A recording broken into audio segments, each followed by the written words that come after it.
October 1097. 2 years had passed since Pope Urban II preached a crusade to help the Byzantine Empire in its war against the Seljuk Turks. Now the First Crusade had reached the great city of Antioch.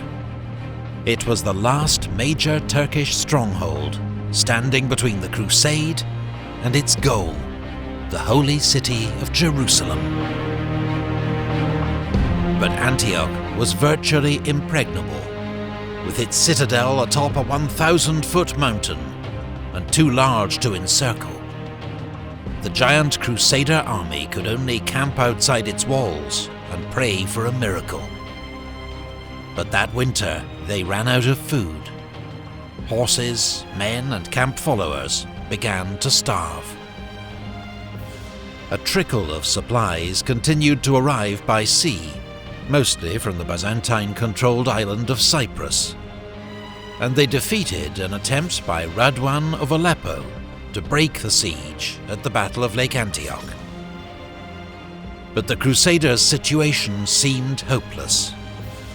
Morale fell, as deaths and desertions rose steadily. In March, a Crusader fleet arrived with much-needed reinforcements and supplies. Finally, one night, Bohemond of Taranto and 60 of his men scaled a tower on the southern wall, whose commander had been bribed.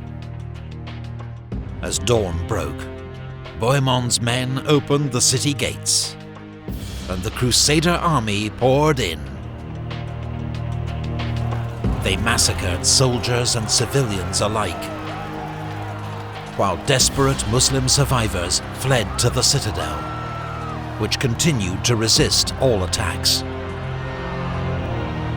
Antioch had fallen, but now a giant Turkish army was assembled under the command of Kur Burgha, governor of Mosul. First, he attacked Baldwin in Edessa, but abandoned his siege after 3 weeks and marched on Antioch. The Crusader army was exhausted, starving, and now trapped. They could expect no help from the Byzantines. Emperor Alexius, busy securing his own territory in Anatolia, had received false reports that the crusade had already been destroyed. Fearing a Turkish counterattack, he withdrew to Constantinople. Then, inside Antioch, a relic was miraculously discovered, supposedly the Holy Lance thrust into Christ's side at his crucifixion, and the Crusaders' faith in their holy mission was renewed. Although heavily outnumbered, the Crusaders decided to meet the Muslim army outside the city walls. With the zeal of religious fanatics, seeing visions of saints and angels, they charged the Muslim army, which turned and fled. Kur Burgha, accusing his commanders of treachery, possibly correctly, set fire to his camp and withdrew. The Muslim defenders in the citadel, witnessing this stunning victory, quickly surrendered.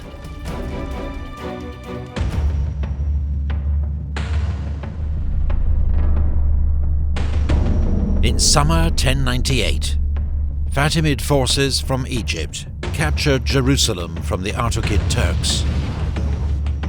Al-Afdal, Grand Vizier or Chief Minister of Egypt, saw the Seljuk Turks as his greatest enemy, and even tried to make an alliance with the Crusaders against them. But the Crusaders were not interested. Instead, they spent 5 months around Antioch, foraging supplies and arguing among themselves. Stephen of Blois and Hugh of Vermandois had already given up and returned home. Now Bohemond of Taranto claimed the former Byzantine city of Antioch for himself, breaking his oath to Emperor Alexius to return such territories to him. Bohemond argued that the emperor had broken the oath first, by failing to help the Crusaders during the siege. Divisions deepened after Bishop Adhemar of Le Puy died from illness. He'd been the Crusades' spiritual leader and a unifying presence on their council. Meanwhile, Crusaders carried out a brutal massacre of civilians at Ma'arat al-Numan. Pressure from the mass of ordinary Crusaders forced their leaders to put aside their differences and march south towards Jerusalem. Except for Bohemond, who remained in Antioch, where he declared himself prince. As the Crusaders entered Fatimid territory, many local rulers offered up money and supplies to avoid violence. Other villages had been abandoned. As the Crusaders neared Jerusalem, they found wells poisoned, trees cut down, and animals driven away. Anything that could help the Crusaders had been destroyed.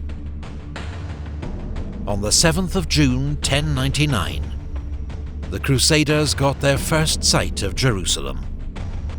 Many fell to their knees and wept with joy. But they faced a serious challenge. They were now reduced to about 12,000 fighting men, not enough to encircle the city, and they were running out of food and water. Jerusalem would have to be taken by storm.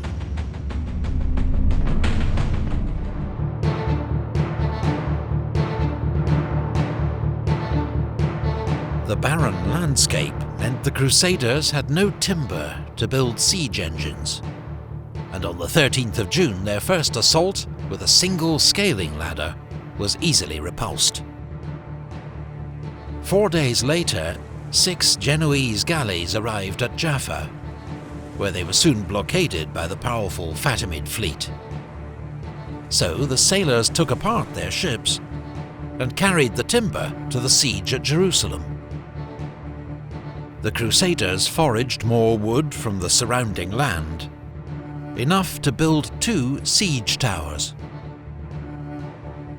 These mobile wooden structures would be wheeled up to the outer wall and allow the Crusaders to directly assault the enemy battlements.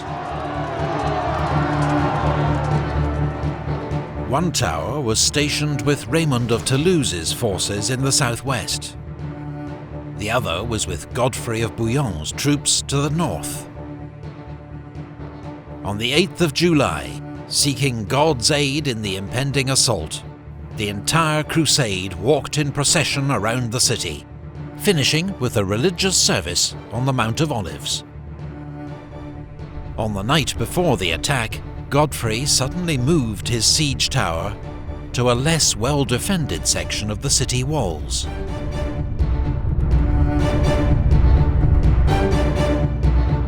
The final assault began on the 15th of July, 1099.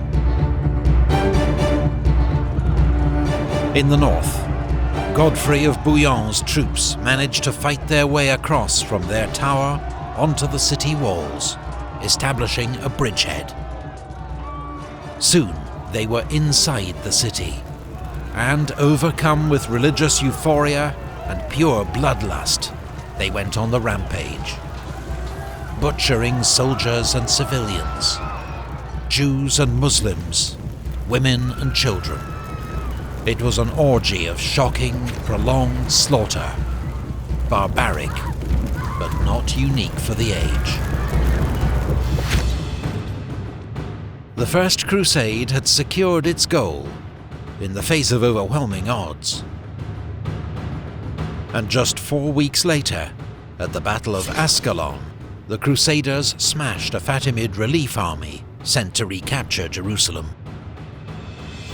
Most Crusaders, their vows fulfilled, soon returned home to Europe. Only around 300 knights remained to defend Jerusalem under Godfrey of Bouillon, now named Defender of the Holy Sepulchre.